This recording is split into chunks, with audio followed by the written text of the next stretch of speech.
ॐ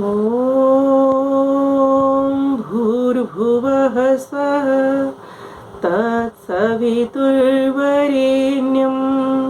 भर्गो देवस्य धीमहि धियो यो नः प्रचोदयात्। प्यारे भाइयों बहनों, सादा सा प्रेम नमस्ते। तो हम गायत्री मंत्र की चर्चा कर रहे थे। पिछले कई दिनों से हमारा ये भाग चल रहा है, तो आज हम समझ लेते हैं इसको पुनः दूसरे ढंग से कि ये जो गायत्री मंत्र है वह हमको क्या देता है, क्यों इसका जाप करें, इसके क्या लाभ हैं। तो अथर्ववेद के भीतर एक मंत्र आता है बहुत ही सुंदर। ओम स्तुता मया वरदा वेद माता प्रचोदयन्ताम पावमानी द्विजानाम आयुः प्राणम प्रजां पशुं कीर्तिं द्रविणं ब्रह्मवर्चसं मह्यं दत्त्वा व्रजत ब्रह्मलोकम्। ये जो गायत्री मंत्र है ना, वो हमको 9 लाभ देता है। वो 9 लाभ कौन से हैं? तो कहा पहला तो वो आयु। जब व्यक्ति जप करता है, परमात्मा का गुणानुवाद करता है, उससे प्रार्थना करता है, उसके समीप होता है, उसकी उपासना करता है और जो मंत्र के अर्थ हैं उन पर विचार करते हुए उस परमेश्वर को चारों ओर देखता है कि परमेश्वर जीवनाधार है, हम सबको के दुखों को दूर करने वाला है, रोगों से मुक्त करने वाला है। जब ऐसी भावना व्यक्ति की बनती है तो फिर व्यक्ति उस परमात्मा को समीप जानता हुआ और उससे आयु की प्राप्ति भी करता है। जैसे कि व्यक्ति फिर हमेशा कभी चिड़चिड़ा नहीं रहता, शांत स्वभाव का बना रहता है। कहा जाता है जब शांत स्वभाव होता है हमारा, जब मन शांत होता है तो हमारे मन का जो प्रभाव है वो हमारे शरीर के ऊपर पड़ता है। तो जब व्यक्ति को खुश रहना आ गया, शांत रहना आ गया, प्रसन्न रहना आ गया, तो फिर शरीर तो उसका अपने आप ही फिट होगा।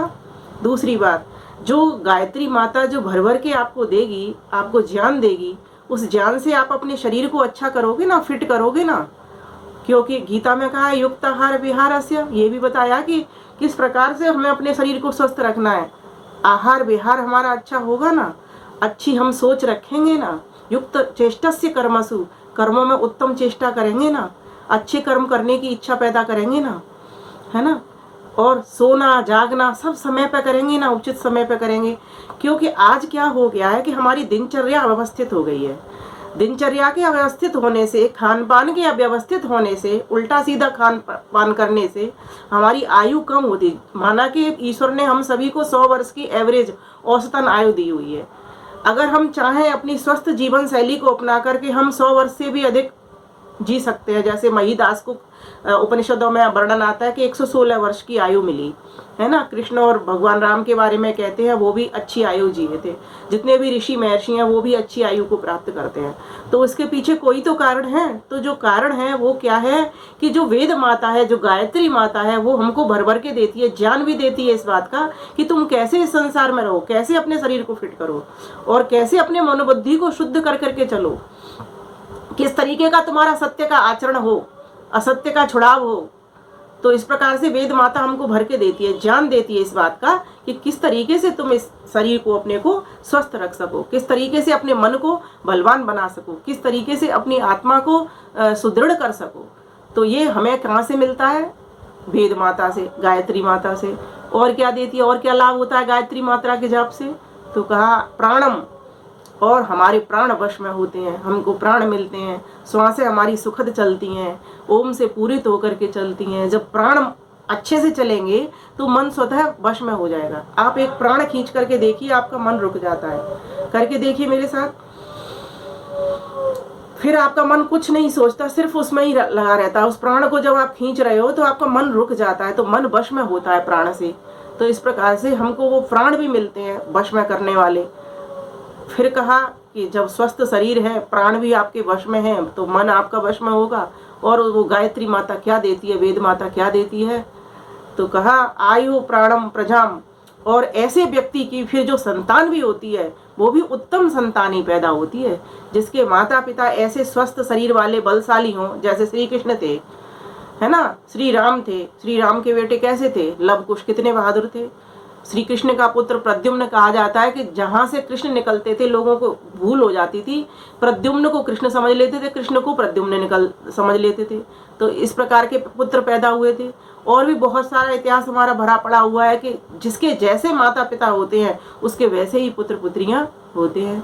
तो कहा आयु प्राणम प्रजाम पशुम, और ऐसे व्यक्तियों के घर में फिर क्या होता है, गौ माता भी होती है, घोड़े भी होते हैं घुड़सवारी करने के लिए, है ना। युद्ध क्षेत्र में घोड़ों की आवश्यकता पड़ती है, वाहन के रूप में भी घोड़े काम आते हैं हमारे, घुड़सवारी करने के उसमें भी आते हैं, युद्ध क्षेत्र में भी ले जाने के लिए काम आते हैं घोड़े। तो ऐसे गौ पशु जितने भी घोड़े आदि हैं वे सभी हमारे घर में होते ही हैं, क्योंकि हमें ये समझ होती है कि गौ हमारी कितनी रक्षा करती है ना। तो गौ के हम फिर लाभ लेते हैं, गौ का पालन करते हैं, गौ की रक्षा करते हैं। तो इस प्रकार से ये जो वेद माता यही तो हमको सिखा रही है, यही तो इस बात का ज्ञान दे रही है कि तुम अपने शरीर की रक्षा करो तो साथ साथ अपने बच्चों की भी रक्षा करो, अपनी उत्तम संतान भी बनाओ, तो साथ साथ पशुओं की भी रक्षा करो, पशुओं को भी उत्तम बनाओ, क्योंकि पशु तुम्हारे आधार हैं, उनके ऊपर तुम्हारा जीवन टिका हुआ है। तो कहा क्या क्या देती है, आयु दी, प्राण देती है ये गायत्री माता और वेद माता। वेद माता के भीतर गायत्री मंत्र 3 वेदों के भीतर आया है, कहीं व्याहृतियों के साथ आया है तो कहीं बिना व्याहृतियों के भी आया है। तो इस प्रकार से हमको ये समझना चाहिए। तो गायत्री माता का जप हमेशा करना चाहिए। जब लाभ पता चलता है ना व्यक्ति को कि कहीं पर डिस्काउंट चला हुआ है, कहीं पर डिस्काउंट मिल रहा है, तो व्यक्ति वहीं पहुंच जाता है। तो परमेश्वर ने तो ऐसा डिस्काउंट दिया है कि एक के साथ एक चीज फ्री है। अगर व्यक्ति को आयु को अपनी को बढ़ाना आ गया, स्वस्थ जीवन जीना आ गया, तो कहते हैं और सारे काम होते चलते हैं उसका मन भी स्वस्थ होता है, प्राण भी स्वस्थ होते हैं, इंद्रिय जित बन जाता है ऐसा व्यक्ति। पशुओं का भी सही सदुपयोग करता है, उनकी रक्षा करता है, वो भी रखता है। और दूसरी बात कहा आयु प्राणम प्रजाम पशुम कीर्तिम, और ऐसा व्यक्ति फिर यशस्वी हो जाता है। कृष्ण भगवान गौ का पालन करते थे, गौ की रक्षा करते थे, उनका पुत्र भी वैसा ही था और उनका शरीर भी वैसा ही सुडौल था, स्वस्थ था, उनके प्राण भी व्यस्त में थे, योगी थे, उनके नाम के साथ योगी राज लगता है। कृष्ण भगवान के ऊपर ये सारी बातें घट रही हैं। ये 9 लाभ जो गायत्री के, अवश्य वो गायत्री का जाप करते ही होंगे, क्योंकि उनके गुरु संदीपन थे। उन दिनों गुरुकुलों की प्रथा थी द्वापर काल में जब कृष्ण थे। तो कहा जाता है कि इस प्रकार से जो व्यक्ति गायत्री माता का उपासक होता है, वेद माता की समीपता को ग्रहण करता है, इस बात को समझ लेता है, उस व्यक्ति को गायत्री मात्रा भर भर के देती है। हम भी गायत्री की समीपता ग्रहण करते हैं, इसीलिए हमें भी इतना कुछ, थोड़ा बहुत कुछ अल्प आहुति कहने की कह पा रहे हैं हम। शायद यही फल है ईश्वर की समीपता का, वेद की समीपता का, गायत्री माता की समीपता का। तो ये हमको समझना चाहिए। आयु प्राणम प्रजाम पशुम कीर्तिम, यशस्वी हो जाता है। आज तक भी कृष्ण का जन्मदिन मनाते हैं, कृष्ण जन्माष्टमी, रामनवमी मनाते हैं ना। महान पुरुषों के जितने भी महान पुरुष हुए, देशभक्त हुए, उनके भी सभी की जयंती हम मना ही रहे हैं। तो कहने का भाव व्यक्ति महान बन जाता है। आयु प्राणम प्रजाम पशुम कीर्तिम द्रविड़म, खूब सारा उसके पास धन भी होता है, धन भी कम नहीं होता। कृष्ण भगवान भी राजा बने थे, भगवान राम भी राजा बने थे, धन की भी कोई कमी नहीं रहती, और चक्रवर्ती सम्राट थे। तो चक्रवर्ती सम्राट हम भी बन जाएंगे अगर गायत्री माता के उपासक बनेंगे, तब वेद माता की समीपता ग्रहण करेंगे, तब ईश्वर की समीपता ग्रहण करेंगे, तब उसकी बात को मानेंगे, तब उसकी आज्ञा में चलेंगे, तब। तो फिर आगे कहा आयु प्राणम प्रजाम पशुम कीर्तिम द्रविड़म, और खूब सारा धन, ब्रह्म वर्चसम, और ब्रह्म का तेज, ब्रह्म ज्ञान। और फिर यहीं तक गाड़ी नहीं रुकती। ये संसार के तो सारे पदार्थ हमको मिलते ही हैं, ऐश्वर्य मिलता है, धन मिलता है, उत्तम संतान मिलती है, पशु घोड़े अश्व आदि मिलते हैं, सभी मिलते हैं, लेकिन यहीं तक बात नहीं रुकती। ये गायत्री मात्रा तो ब्रजत ब्रह्मलोकम, ये 9वां लाभ जो है कि जो कि किसी और तरीके से नहीं मिल सकता, इस गायत्री के जाप से मिल सकता है, कि हमको वो अपना मोक्ष का आनंद भी वो गायत्री माता हमको प्रदान कर देती है। तो ऐसे गायत्री जप को गुरु बिरजानंद जी कहा जाता है, पानी में घंटों घंटों गायत्री का जप किया करते थे। महर्षि दयानंद सरस्वती समाधिस्थ होते तो गायत्री मंत्र के द्वारा ही समाधिस्थ हुआ करते होंगे। तो कहा जाता है जितने भी ऋषि महर्षि होते हैं, वेदों ने जब इसकी इतनी महिमा गाई है तो ऋषि महर्षियों ने इसी गायत्री को अपनी नाव बना करके, इसकी चप्पू चला करके, उसके आज्ञानुसार अपना जीवन बना करके और इस भव से पार किया होगा।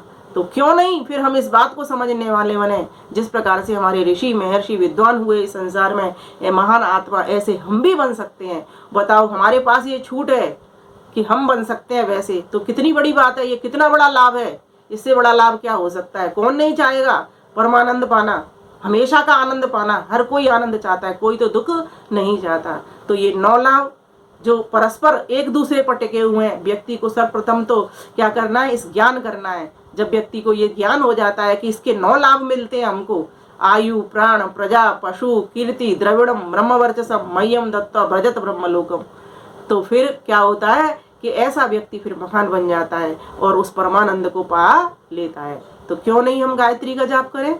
तो आइए मेरे साथ बोलेंगे एक गीत के साथ, एक गीत बोलूंगी छोटा सा।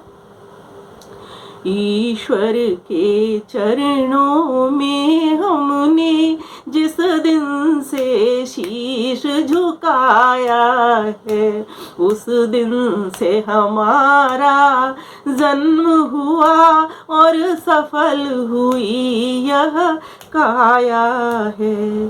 अब और हमें परवाह नहीं और किसी चीज की चाह नहीं, धनवान तरसते हैं जिसको, उस धन को हमने पाया है। ईश्वर के चरणों में हमने जिस दिन से शीश झुकाया है, उस दिन से हमारा जन्म हुआ और सफल हुई यह काया है। हम संत नगर में रहते हैं, जहाँ खुशियों के दरिया बहते हैं। हम संत नगर में रहते हैं, जहाँ खुशियों के दरिया बहते हैं। कई मर कर स्वर्ग को जाते हैं, हमने यहाँ स्वर्ग को पाया है।